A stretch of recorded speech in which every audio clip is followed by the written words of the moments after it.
Om Swastiastu. Perkenalkan, nama saya Kadek Nastiawati, NPM 19331211189 dari kelas D6 Akuntansi, mata kuliah Hukum Bisnis.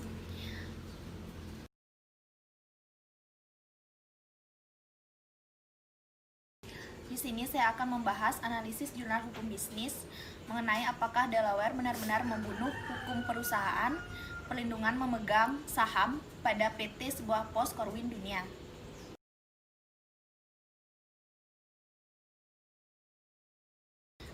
Baik, pada bagian bab yang pertama yaitu pendahuluan.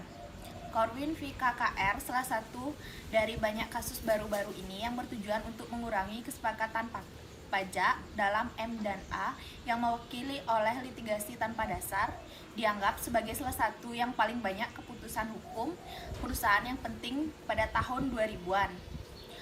Corwin melindungi direksi dari peningkatan pengawasan Revlon yang mendukung penilaian bisnis aturan kapanpun suatu transaksi atau disetujui oleh orang yang mendapat informasi lengkap tanpa dipaksa suara pemegang saham yang tidak tertarik.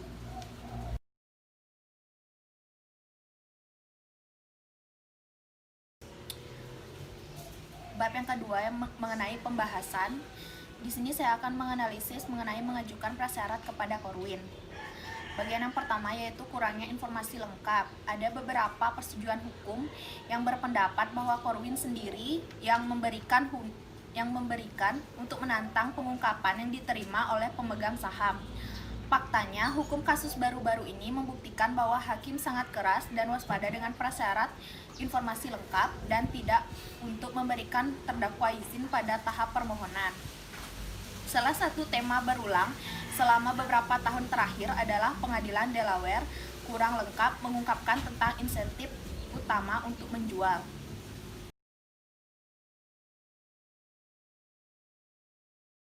Kasus lain membantah efek pembersihan Corwin ke target perusahaan yang berada di tengah-tengah proses penyajian kembali. Prasyarat informasi untuk menjaga perencanaan kesepakatan tetap terkendali. Pembaharuan peringatan bahwa pengadilan Delaware memiliki sedikit toleransi karena kurangnya keterbukaan atau ketidakjujuran serupa.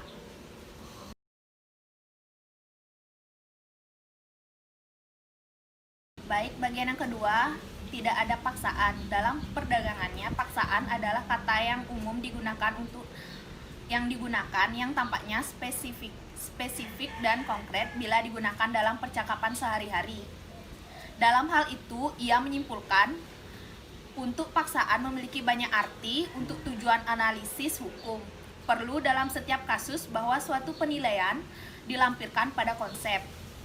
Namun, kemudian mudah dilihat bahwa apa yang relevan secara hukum bukan istilah kesimpulan paksaan itu terdiri, melainkan norma yang mengarah ke kata keterangan memodifikasinya.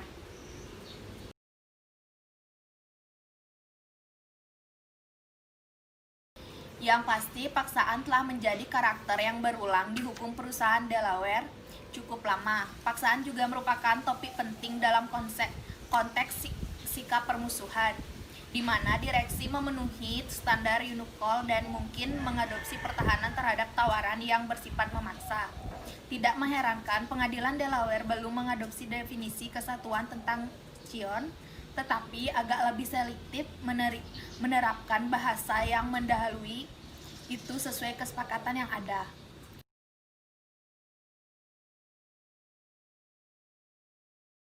Namun di sini menemukan paksaan tidak akan secara otomatis dalam kewajiban moneter apalagi menjatuhkan transaksi, tetapi hanya membuat pertahanan tidak tersedia untuk direksi.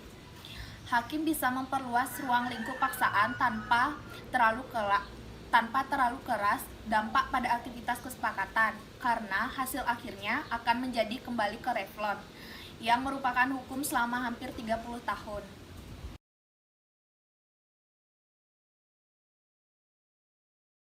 Baik, bagian yang ketiga yaitu ketidaktertarikan. Corwin membutuhkan pemungutan suara yang sepenuhnya diinformasikan dan tidak dipaksa pemegang saham yang tidak tertarik. Pengadilan tampaknya merangkul pandangan terakhir bahwa Corwin tidak berlaku di hadapan pemegang saham pengendali dan menyiratkan bahwa kehadiran seperti itu memiliki daftar keadaan di mana pemungutan suara tidak berasal dari pemungutan saham tidak tertarik. Anggap doktrin yudisial berkaitan dengan pengendalian pemegang saham dalam konteks M dan A yang sudah ada.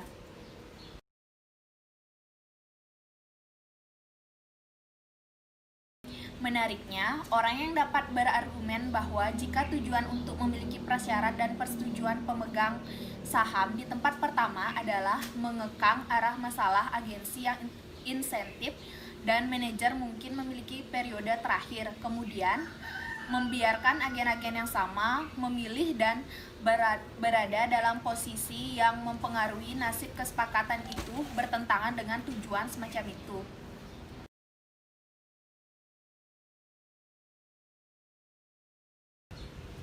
Baik, di sini saya akan membahas bab 3 mengenai kesimpulan.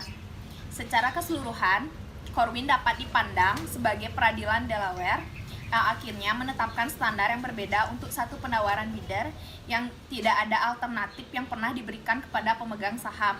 Corwin pada dasarnya menganut dasar pemikiran dengan aturan yang hanya menghilangkan pengawasan ketat untuk satu penawaran jika beberapa prasyarat dipenuhi.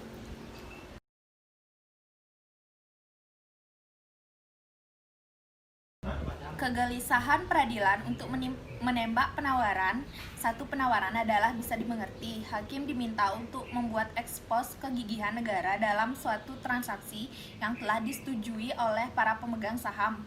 Terbukti apakah kesepakatan yang lebih baik bisa muncul tanpa tidak adanya tindakan tertentu oleh dewan atau manajemen.